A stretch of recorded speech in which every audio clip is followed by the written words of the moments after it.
Matius pasal 25. Gadis-gadis yang bijaksana dan gadis-gadis yang bodoh. Pada waktu itu hal kerajaan surga seumpama 10 gadis yang mengambil pelitanya dan pergi menyongsong mempelai laki-laki. 5 di antaranya bodoh dan 5 bijaksana. Gadis-gadis yang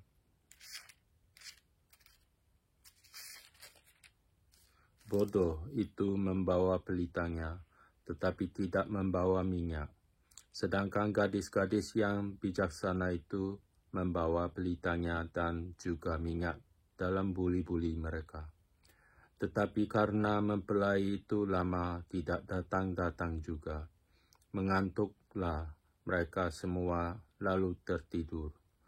Waktu tengah malam terdengarlah suara orang berseru, "Mempelai datang, songsonglah dia."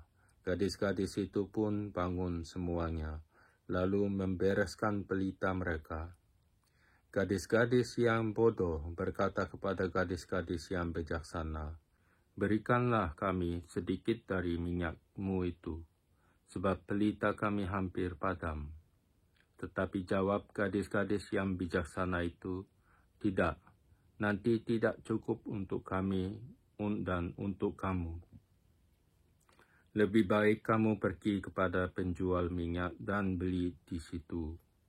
Akan tetapi, waktu mereka sedang pergi untuk membelinya, datanglah mempelai itu dan mereka yang telah siap sedia masuk bersama-sama dengan dia ke ruang perjamuan kawin. Lalu pintu ditutup. Kemudian datang juga gadis-gadis yang lain itu dan berkata, "Tuan, Tuan, bukakanlah kami pintu." Tetapi ia menjawab, "Aku berkata kepadamu, sesungguhnya aku tidak mengenal kamu. Karena itu berjaga-jagalah, sebab kamu tidak tahu akan hari maupun akan saatnya." Perumpamaan tentang talenta. Sebab hal kerajaan surga sama seperti seorang yang mau bepergian ke luar negeri, yang memanggil hamba-hambanya dan mempercayakan hartanya kepada mereka.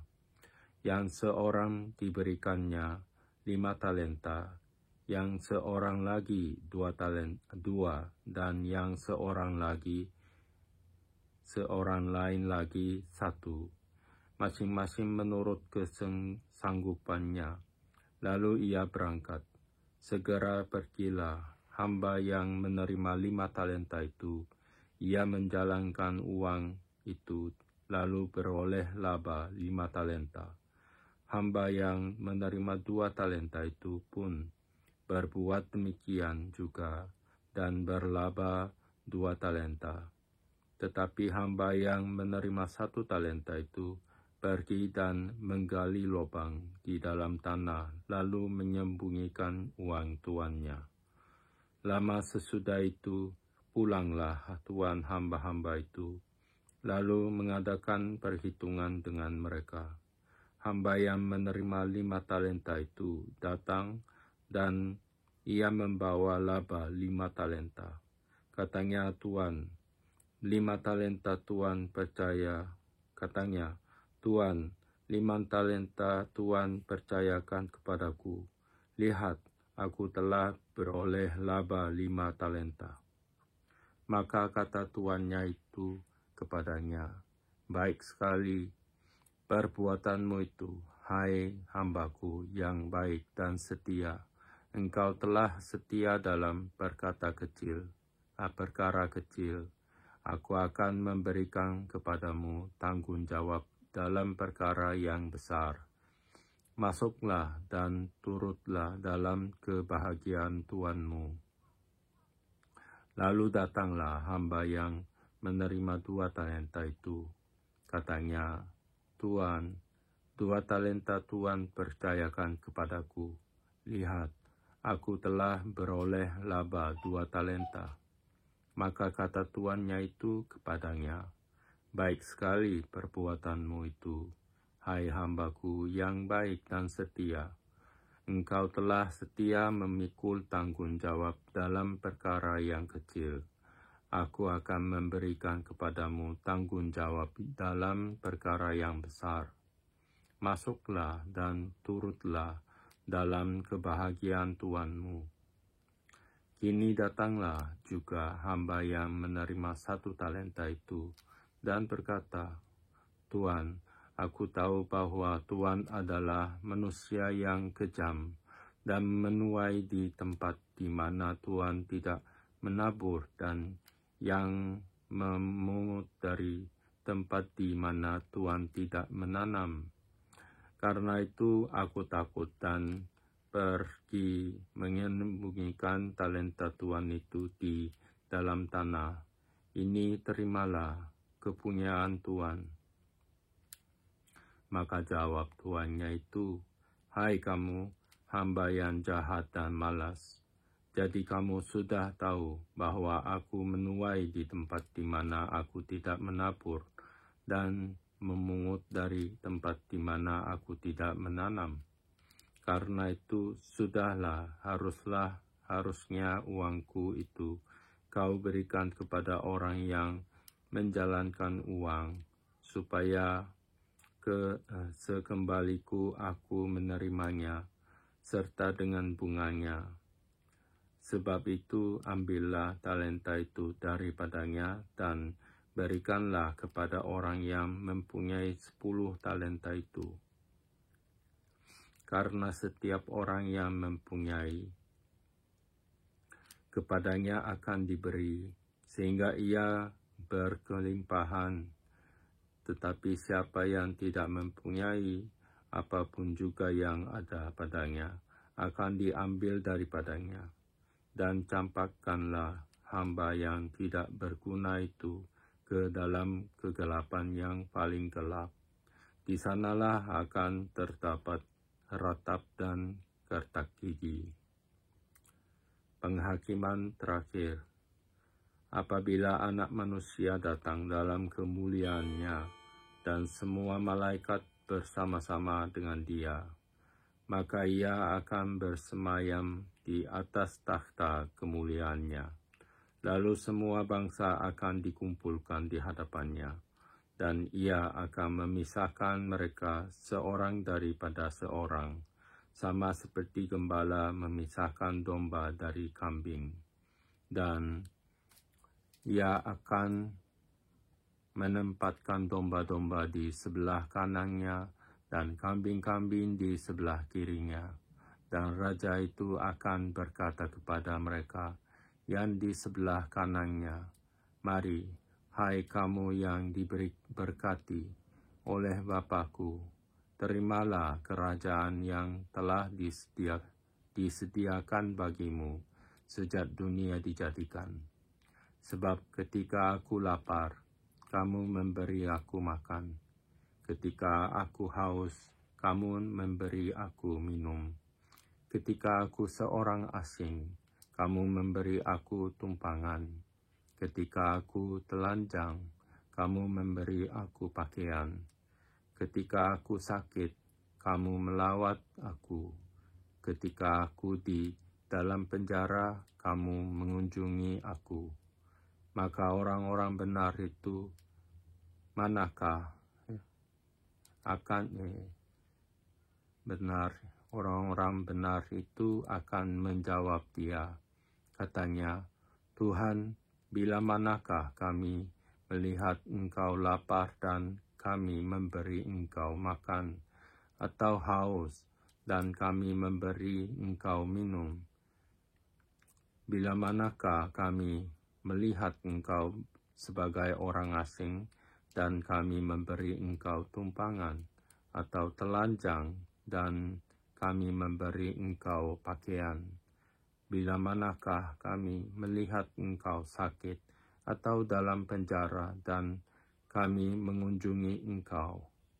Dan Raja itu akan menjawab mereka, Aku berkata kepadamu, sesungguhnya segala sesuatu yang kamu lakukan untuk salah seorang dari saudaraku yang paling hina ini, kamu telah melakukannya untuk aku. Dan ia akan berkata juga kepada mereka yang di sebelah kirinya, enyahlah dari hadapanku, hai kamu orang-orang terkutuk, enyahlah ke dalam api yang kekal yang telah sedia untuk iblis dan malaikat-malaikatnya. Sebab ketika aku lapar, kamu tidak memberi aku makan. Ketika aku haus, kamu tidak memberi aku minum. Ketika aku seorang asing, kamu tidak memberi aku tumpangan. Ketika aku telanjang, kamu tidak memberi aku pakaian. Ketika aku sakit dan dalam penjara, kamu tidak melawat aku. Lalu mereka pun akan menjawab dia, katanya, Tuhan, bila manakah kami melihat engkau lapar, atau haus, atau sebagai orang asing, atau telanjang, atau sakit, atau dalam penjara, dan kami tidak melayani engkau? Maka ia akan menjawab mereka, aku berkata kepadamu, sesungguhnya segala sesuatu yang tidak kamu lakukan untuk salah seorang dari yang paling hina ini, kamu tidak melakukannya juga untuk aku. Dan mereka ini akan masuk ke tempat siksaan yang kekal, tetapi orang benar ke dalam hidup yang kekal. Pemberitahuan keempat tentang penderitaan Yesua, rencana untuk membunuh Yesua. Pasal 26. Setelah Yesua selesai dengan segala pengajarannya itu, berkatalah ia kepada murid-muridnya, kamu tahu bahwa 2 hari lagi akan dirayakan Paskah, maka Anak Manusia akan diserahkan untuk disalibkan. Pada waktu itu berkumpullah imam-imam kepala dan tua-tua bangsa Yahudi di istana imam besar yang bernama Kayafas, dan mereka meruntingkan suatu rencana untuk menangkap Yesua dengan tipu muslihat dan untuk membunuh dia. Tetapi mereka berkata, jangan pada waktu perayaan, supaya jangan timbul keributan di antara rakyat. Yesua diurapi. Ketika Yesua berada di Betania, di rumah Simeon si Kusta, datanglah seorang perempuan kepadanya, membawa sebuah buli-buli pualam berisi minyak wangi yang mahal. Minyak itu dicurahkannya ke atas kepala Yesua yang sedang duduk makan. Melihat itu, murid-murid gusar dan berkata, untuk apa pemborosan ini? Sebab minyak itu dapat dijual dengan mahal dan uangnya dapat diberikan kepada orang-orang miskin. Tetapi Yesua mengetahui pikiran mereka, lalu berkata, mengapa kamu menyusahkan perempuan ini? Sebab ia telah melakukan suatu perbuatan yang baik padaku. Karena orang-orang miskin selalu ada padamu, tetapi aku tidak akan selalu bersama-sama kamu. Sebab dengan mencurahkan minyak itu ke tubuhku, ia membuat suatu persiapan untuk penguburanku. Aku berkata kepadamu, sesungguhnya di mana saja Injil ini diberitakan di seluruh dunia, apa yang dilakukannya ini akan disebut juga untuk mengingat dia. Yudas mengkhianati Yesua. Kemudian pergilah seorang dari ke-12 murid itu, yang bernama Yudas Iskariot, kepada imam-imam kepala. Ia berkata, "Apa yang hendak kamu berikan kepadaku, supaya aku menyerahkan dia kepada kamu?" Mereka membayar 30 uang perak kepadanya. Dan mulai saat itu, ia mencari kesempatan yang baik untuk menyerahkan Yesua. Yesua makan Paskah dengan murid-muridnya. Pada hari pertama dari hari raya roti tidak beragi, datanglah murid-murid Yesua kepadanya dan berkata, "Di mana engkau kehendaki kami mempersiapkan perjamuan Paskah bagimu?" Jawab Yesua, "Pergilah ke kota kepada si Anu dan katakan kepadanya, pesan guru, waktuku hampir tiba. Di dalam rumahmu lah aku mau merayakan Paskah bersama-sama dengan murid-muridku." Lalu murid-muridnya melakukan seperti yang ditugaskan Yesua kepada mereka dan mempersiapkan Paskah. Setelah hari malam, Yesua duduk makan bersama-sama dengan ke-12 murid itu. Dan ketika mereka sedang makan, ia berkata, "Aku berkata kepadamu, sesungguhnya seorang di antara kamu akan menyerahkan aku." Dan dengan hati yang sangat sedih, berkatalah mereka seorang demi seorang kepadanya, "Bukan aku ya Tuhan." Ia menjawab, "Dia yang bersama-sama dengan aku mencelupkan tangannya ke dalam pinggan ini, dialah yang akan menyerahkan aku. Anak manusia memang akan pergi sesuai dengan yang ada tertulis tentang dia.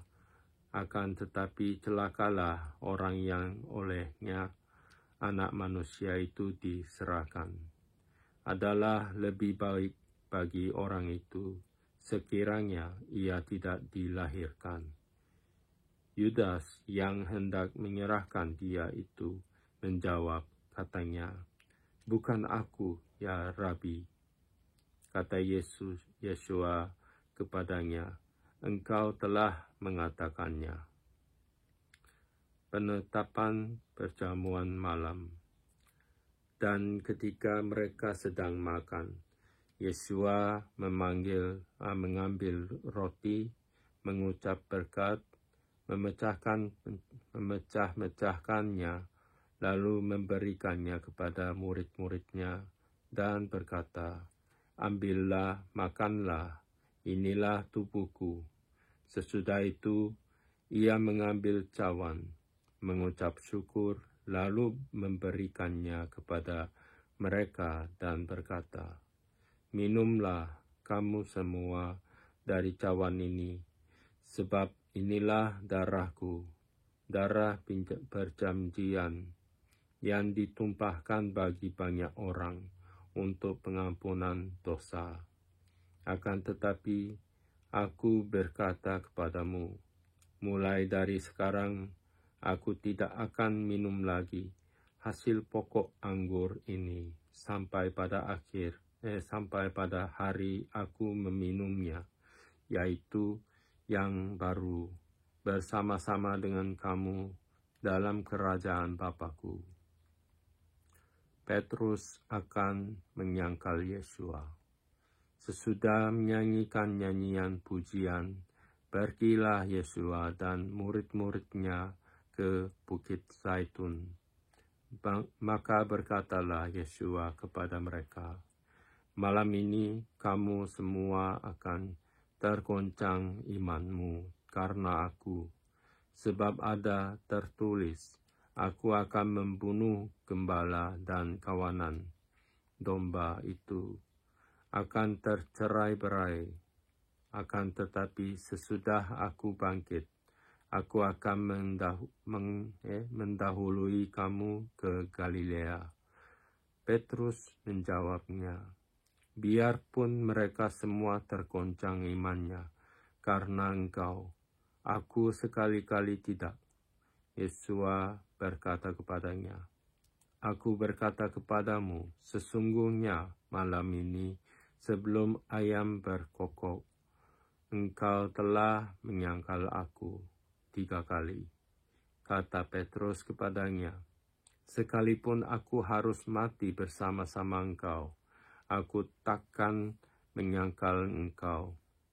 Semua murid yang lain pun berkata demikian juga. Di Taman Getsemani, maka sampailah Yesus bersama-sama murid-muridnya ke suatu tempat yang bernama Getsemani. Lalu ia berkata kepada murid-muridnya, duduklah di sini sementara aku pergi ke sana untuk berdoa. Dan ia membawa Petrus dan kedua anak Zebedeus sertanya. Maka mulailah ia merasa sedih dan gentar. Lalu katanya kepada mereka, hatiku sangat sedih, seperti mau mati rasanya. Tinggallah di sini dan berjaga-jagalah dengan aku. Maka ia maju sedikit, lalu sujud dan berdoa. Katanya, ya Bapakku, jikalau sekiranya mungkin, biarlah cawan ini lalu daripadaku, tetapi janganlah seperti yang ku kehendaki, melainkan seperti yang engkau kehendaki. Setelah itu, ia kembali kepada murid-muridnya itu dan mendapati mereka sedang tidur. Dan ia berkata kepada Petrus, tidakkah kamu sanggup berjaga-jaga 1 jam dengan aku? Berjaga-jagalah dan berdoalah supaya kamu jangan jatuh ke dalam pencobaan.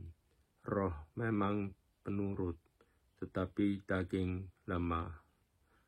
Lalu ia pergi untuk kedua kalinya dan berdoa.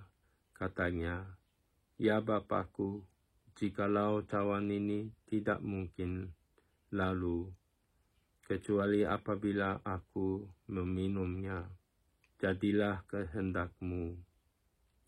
Dan ketika ia kembali pula, ia mendapati mereka sedang tidur, sebab mata mereka sudah berat. Ia membiarkan mereka di situ, lalu pergi dan berdoa untuk ketiga kalinya, dan mengucapkan doa yang itu juga. Sesudah itu, ia datang kepada murid-muridnya dan berkata kepada mereka, tidurlah sekarang dan istirahatlah. Lihat, saatnya sudah tiba, bahwa anak manusia diserahkan ke tangan orang-orang berdosa. Bangunlah, marilah kita pergi. Dia yang menyerahkan aku sudah dekat. Yesus ditangkap. Waktu Yesus masih berbicara, datanglah Yudas, salah seorang dari ke-12 murid itu, dan bersama-sama dia serombongan besar orang yang membawa pedang dan pentung, disuruh oleh imam-imam kepala dan tua-tua bangsa Yahudi. Orang-orang menyerahkan dia telah memberitahukan tanda ini kepada mereka. Orang yang akan kucium, itulah dia, tangkaplah dia. Dan segera ia maju, mendapatkan Yesus dan berkata, salam Rabi, lalu mencium dia. Tetapi Yesus berkata kepadanya, hai teman, untuk itukah engkau datang? Maka majulah mereka memegang Yesua dan menangkapnya. Tetapi seorang dari mereka yang menyertai Yesua mengulurkan tangannya, menghunus pedangnya, dan menetapkan kepada hamba imam besar, sehingga putus telinganya. Maka kata Yesua kepadanya, "Masukkan pedang itu kembali ke dalam sarungnya, sebab barang siapa menggunakan pedang akan binasa oleh pedang. Atau kau sangka bahwa aku tidak dapat berseru kepada Bapakku, supaya ia segera mengirim lebih dari 12 pasukan malaikat membantu aku? Jika begitu, bagaimanakah akan digenapi yang tertulis dalam kitab suci yang mengatakan bahwa harus terjadi demikian?" Maka pada saat itu Yesua berkata kepada orang banyak, "Sangkamu aku ini penyamun, maka kamu datang lengkap dengan pedang dan pentung untuk menangkap aku. Padahal tiap-tiap hari aku duduk mengajar di Bait Allah, dan kamu tidak menangkap aku. Akan tetapi semua ini terjadi supaya genap yang ada tertulis dalam kitab nabi-nabi." Lalu semua murid itu meninggalkan dia dan melarikan diri. Yesua di hadapan mahkamah agama. Sesudah mereka menangkap Yesua, mereka membawanya menghadap Kayafas, imam besar. Di situ telah berkumpul ahli-ahli Taurat dan tua-tua, dan Petrus mengikuti dia dari jauh sampai ke halaman imam besar. Dan setelah masuk ke dalam, ia duduk di antara pengawal-pengawal untuk melihat kesudahan perkara itu. Imam-imam kepala, malah seluruh mahkamah agama mencari kesaksian palsu terhadap Yesua, supaya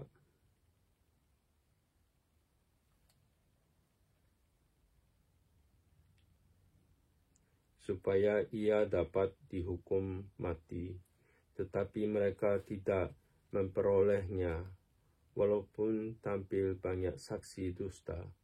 Tetapi akhirnya tampilan 2 orang yang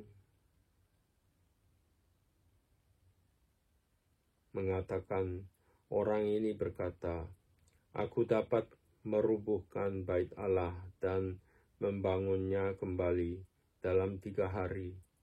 Lalu imam besar itu berdiri dan berkata kepadanya, "Tidakkah engkau memberi jawab atas tuduhan saksi-saksi ini terhadap engkau?" Tetapi Yesua tetap diam. Lalu kata imam besar itu kepadanya, "Demi Allah yang hidup, katakanlah kepada kami, apakah engkau Mesias, Anak Allah atau tidak?" Jawab Yesua, "Engkau telah mengatakannya."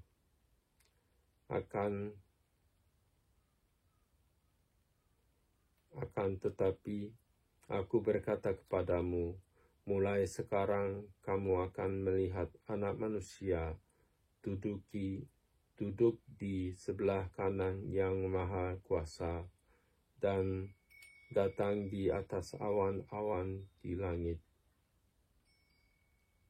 Maka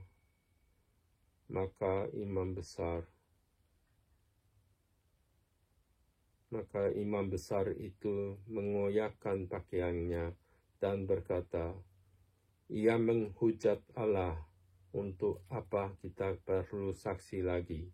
Sekarang telah kamu dengar hujatnya. Bagaimana pendapatmu kamu? Mereka menjawab dan berkata, ia harus dihukum mati. Lalu mereka meludahi mukanya dan meninjunya. Orang-orang lain memukul dia dan berkata, cobalah katakan kepada kami, hai Mesias, siapakah yang memukul engkau? Petrus menyangkal Yesua. Sementara itu, Petrus duduk di luar di halaman. Maka datanglah seorang hamba perempuan kepadanya, katanya, engkau juga selalu bersama-sama dengan Yesua, orang Galilea itu.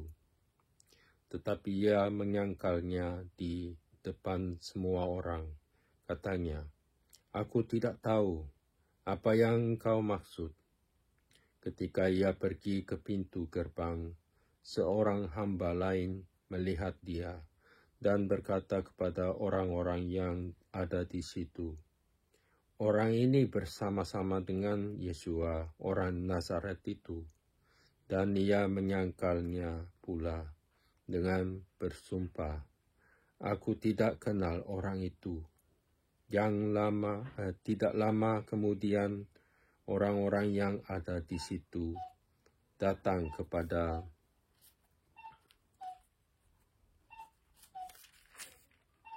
Petrus dan berkata, pasti engkau juga salah seorang dari mereka. Itu nyata dari bahasamu. Maka mulailah Petrus mengutuk dan bersumpah, aku tidak kenal orang itu. Dan pada saat itu berkokoklah ayam. Maka teringatlah Petrus akan apa yang dikatakan Yesua kepadanya. Sebelum ayam berkokok, engkau telah menyangkal aku 3 kali. Lalu ia pergi keluar dan menangis dengan sedihnya. Pasal 27. Yesua diserahkan kepada Pilatus, kematian Yudas. Ketika hari mulai siang, semua imam, kepala dan tua-tua bangsa Yahudi berkumpul dan mengambil keputusan untuk membunuh Yesua. Mereka membelenggu dia lalu membawanya dan menyerahkannya kepada Pilatus, wali negeri itu. Pada waktu Yudas yang menyerahkan dia melihat bahwa Yesua telah dijatuhi hukuman mati, menyesallah ia. Lalu ia mengembalikan uang yang 30 perak itu kepada imam-imam, kepala dan tua-tua, dan berkata, aku telah berdosa karena menyerahkan darah orang yang tak bersalah. Tetapi jawab mereka, apa urusan kami dengan itu? Itu urusanmu sendiri. Maka ia pun melemparkan uang perak itu ke dalam bait suci. Lalu pergi dari situ dan menggantung diri. Imam-imam kepala mengambil uang perak itu dan berkata, tidak diperbolehkan memasukkan uang ini ke dalam peti persembahan, sebab ini uang darah. Sesudah berunding, mereka membeli dengan uang itu tanah yang disebut tanah tukang periuk untuk dijadikan tempat pekuburan orang asing. Itulah sebabnya tanah itu sampai pada hari ini disebut tanah darah. Dengan demikian, genaplah firman yang disampaikan oleh Nabi Yeremia. Mereka menerima 30 uang perak, yaitu harga yang ditetapkan untuk seorang menurut penilaian yang berlaku di antara orang Israel, dan mereka memberikan uang itu untuk tanah tukang periuk, seperti yang dipesankan Tuhan kepadaku. Yesua di hadapan Pilatus. Lalu Yesua dihadapkan kepada wali negeri, dan wali negeri bertanya kepadanya, "Engkaukah raja orang Yahudi?" Jawab Yesua, "Engkau sendiri mengatakannya." Tetapi atas tuduhan yang diajukan imam-imam kepala dan tua-tua terhadap dia, ia tidak memberi jawab apapun. Maka kata Pilatus kepadanya, "Tidakkah engkau dengar betapa banyaknya tuduhan saksi-saksi ini terhadap engkau?" Tetapi ia tidak menjawab suatu kata pun, sehingga wali negeri itu sangat heran. Telah menjadi kebiasaan bagi wali negeri untuk membebaskan satu orang hukuman pada tiap-tiap hari raya itu atas pilihan orang banyak.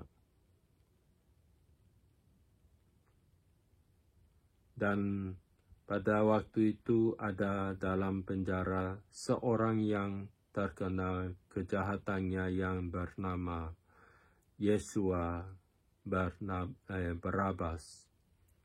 Karena mereka sudah berkumpul di sana, Pilatus berkata kepada mereka, "Siapa yang kamu kehendaki ku bebaskan bagimu, Yesua Barabas atau Yesua yang disebut Kristus?" Ia memang mengetahui bahwa mereka telah menyerahkan Yesua karena dengki. Ketika Pilatus sedang duduk di kursi pengadilan, istrinya mengirim pesan kepadanya, "Jangan engkau mencampuri perkara orang benar itu, sebab karena dia aku sangat menderita dalam mimpi tadi malam." Tetapi oleh hasutan imam-imam kepada kepala dan tua-tua, orang banyak bertekad untuk meminta supaya Barabas dibebaskan dan Yesua dihukum mati. Wali negeri menjawab dan berkata kepada mereka, "Siapa di antara kedua orang itu yang kamu kehendaki ku bebaskan bagimu?" Kata mereka, "Barabas." Kata Pilatus kepada mereka, "Jika begitu, apakah yang harus ku perbuat dengan Yesua yang disebut Kristus?" Mereka semua berseru, "Ia harus disalibkan," katanya. Tetapi kejahatan apakah yang telah dilakukannya? Namun mereka makin keras berteriak, ia harus disalibkan." Ketika Pilatus melihat bahwa segala usaha akan sia-sia, malah sudah mulai timbul kekacauan, ia mengambil air dan membasuh tangannya di hadapan orang banyak dan berkata, Aku tidak bersalah terhadap darah orang ini. Itu urusan kamu sendiri. Dan seluruh rakyat itu menjawab, biarlah darahnya ditanggungkan atas kami dan atas anak-anak kami. Lalu ia membebaskan Barabas bagi mereka. Tetapi Yesua diserah sesahnya, lalu diserahkannya untuk disalibkan. Yesua diolok-olokkan. Kemudian serdadu-serdadu wali negeri membawa Yesua ke gedung pengadilan, lalu memanggil seluruh pasukan berkumpul sekeliling Yesua. Mereka menanggalkan pakaiannya dan mengenakan jubah ungu kepadanya. Mereka menganyam sebuah mahkota duri dan menaruhnya di atas kepalanya, lalu memberikan dia sebatang buluh di tangan kanannya. Kemudian mereka berlutut di hadapannya dan mengolok-olokkan dia, katanya, "Salam, hai Raja orang Yahudi." Mereka meludainya, mengambil buluh itu dan memukulkannya ke kepalanya. Sesudah mengolok-olokkan dia, mereka menanggalkan jubah itu daripadanya dan mengenakan pula pakaiannya kepadanya. Kemudian mereka membawa dia keluar untuk disalibkan. Yesua disalibkan. Ketika mereka berjalan keluar kota, mereka berjumpa dengan seorang dari Kirene yang bernama Simeon. Orang itu mereka paksa untuk memikul salib Yesua. Maka sampailah mereka di suatu tempat yang bernama Golgota, artinya tempat tengkorak. Lalu mereka memberi dia minum anggur bercampur empedu. Setelah ia mengecapnya, ia tidak mau meminumnya. Sesudah menyalibkan dia, mereka membagi-bagi pakaiannya dengan membuang undi. Lalu mereka duduk di situ menjaga dia, dan di atas kepalanya terpasang tulisan yang menyebut alasan mengapa ia dihukum.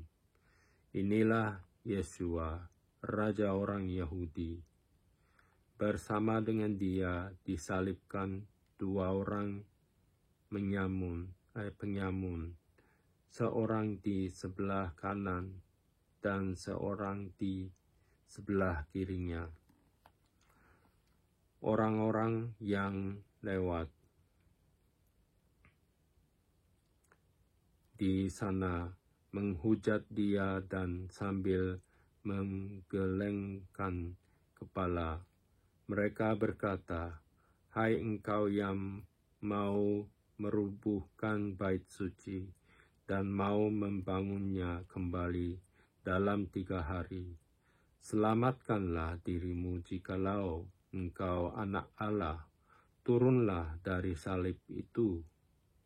Demikianlah juga imam-imam kepala bersama-sama ahli-ahli Taurat dan tua-tua mengolok-olokkan dia, dan mereka berkata, "Orang lain ia selamatkan, tetapi dirinya sendiri tidak dapat ia selamatkan.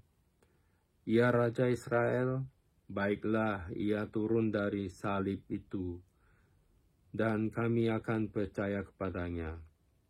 Ia menaruh harapannya pada Allah, baiklah Allah menyelamatkan dia, jikalau Allah berkenan kepadanya, karena ia telah berkata, Aku adalah anak Allah. Bahkan penyamun-penyamun yang disalibkan bersama-sama dengan dia mencelanya.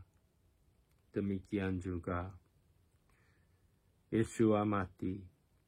Mulai dari jam 12, kegelapan meliputi seluruh daerah itu sampai jam 3. Kira-kira jam 3 berserulah Yesua dengan suara nyaring, Eli, Eli, lama sabachthani. Artinya, Allahku, Allahku, mengapa engkau meninggalkan aku? Mendengar itu, beberapa orang yang berdiri di situ berkata, ia memanggil Elia, dan segeralah datang seorang dari mereka. Ia mengambil bunga karang, mencelupkannya ke dalam anggur asam, lalu mencucukkannya pada sebatang bulu dan memberi Yesua minum. Tetapi orang-orang lain berkata, jangan, baiklah kita lihat apakah Elia datang untuk menyelamatkan dia. Yesua berseru pula dengan suara nyaring, lalu menyerahkan nyawanya.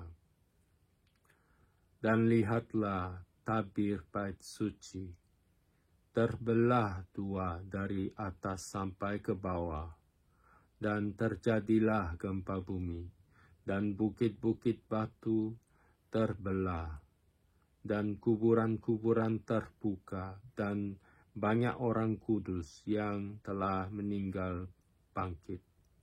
Dan sesudah kebangkitan Yesua, mereka pun keluar dari kubur, lalu masuk ke kota kudus, dan menampakkan diri kepada banyak orang. Kepala pasukan dan prajurit-prajuritnya yang menjaga Yesua menjadi sangat takut ketika mereka melihat gempa bumi dan apa yang telah terjadi. Lalu berkata, sungguh, ia ini adalah anak Allah. Dan ada di situ banyak perempuan yang melihat dari jauh, yaitu perempuan-perempuan yang mengikuti Yesua dari Galilea untuk melayani dia. Di antara mereka terdapat Maria Magdalena dan Maria ibu Yakobus dan Yusuf dan ibu anak-anak Zebedeus. Yesua dikuburkan. Menjelang malam datanglah seorang kaya, orang Arimatea, yang bernama Yusuf, dan yang telah menjadi murid Yesua juga. Ia pergi menghadap Pilatus dan meminta mayat Yesua. Pilatus memerintahkan untuk menyerahkannya kepadanya, dan Yusuf pun mengambil mayat itu, mengapaninya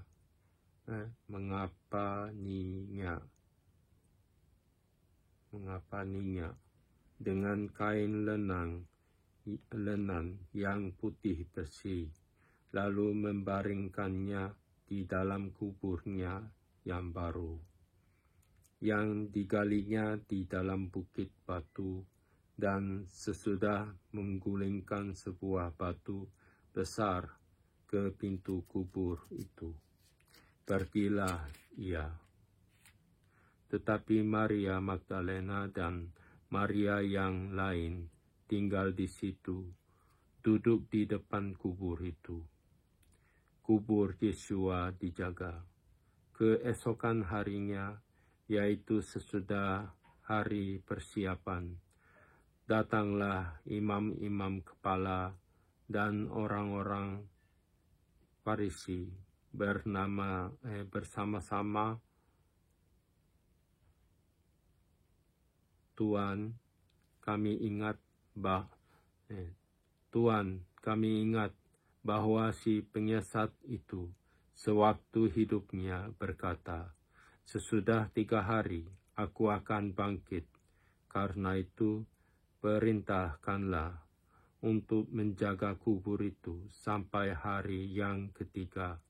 Jikalau tidak, murid-muridnya mungkin datang untuk mencuri dia, lalu mengatakan kepada rakyat,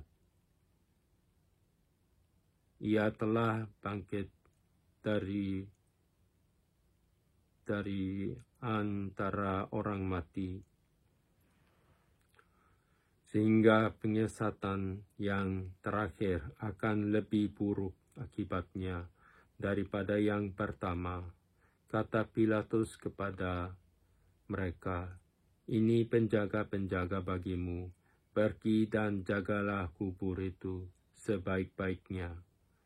Maka pergilah mereka, dan dengan bantuan penjaga-penjaga itu, mereka memeterai kubur itu dan menjaganya.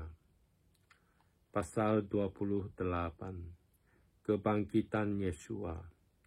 Setelah hari Sabat lewat, menjelang menyingsingnya fajar pada hari pertama minggu itu, pergilah Maria Magdalena dan Maria yang lain menengok kubur itu. Maka terjadilah gempa bumi yang hebat, sebab seorang malaikat Tuhan turun dari langit dan datang ke batu itu dan menggulingkannya, lalu duduk di atasnya. Wajahnya bagaikan kilat dan pakaiannya putih bagaikan salju. Dan penjaga-penjaga itu gentar ketakutan dan menjadi seperti orang-orang mati. Akan tetapi malaikat itu berkata kepada perempuan-perempuan itu, "Janganlah kamu takut, sebab aku tahu kamu mencari Yesua yang disalibkan itu. Ia tidak ada di sini, sebab ia telah bangkit, sama seperti yang telah dikatakannya.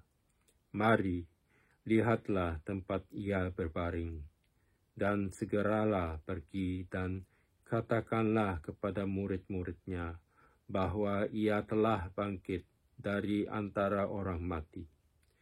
Ia mendahului kamu ke Galilea. Di sana kamu akan melihat dia.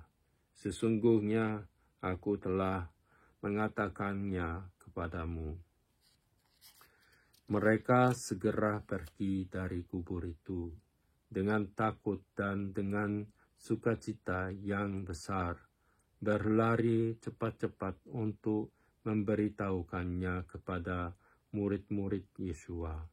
Tiba-tiba Yesua berjumpa dengan mereka dan berkata, "Salam bagimu."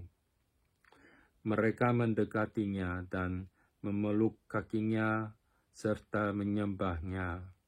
Maka kata Yesua kepada mereka, "Jangan takut, pergi dan katakanlah kepada saudara-saudaraku supaya mereka pergi ke Galilea, dan di sanalah mereka akan melihat aku."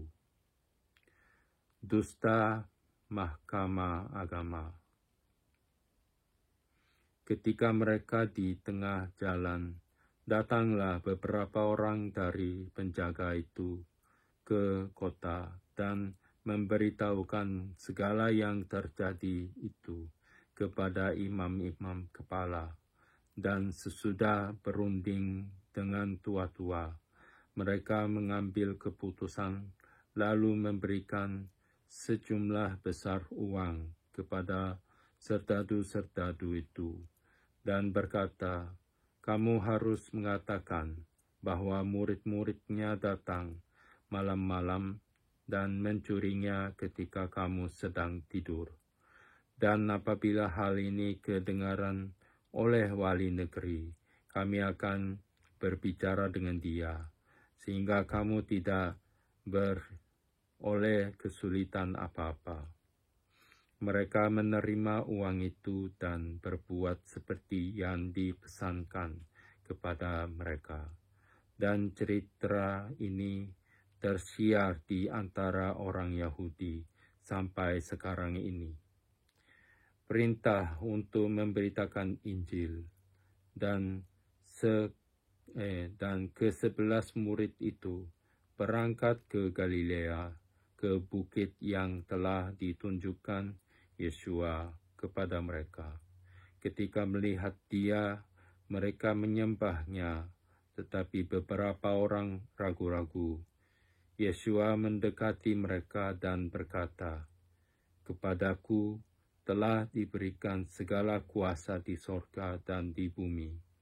Karena itu, pergilah, jadikanlah semua bangsa muridku dan baptislah mereka dalam nama Bapa dan Anak dan Roh Kudus, dan ajarlah mereka melakukan segala sesuatu yang telah kuperintahkan kepadamu. Dan ketahuilah, aku menyertai kamu senantiasa sampai kepada akhir zaman."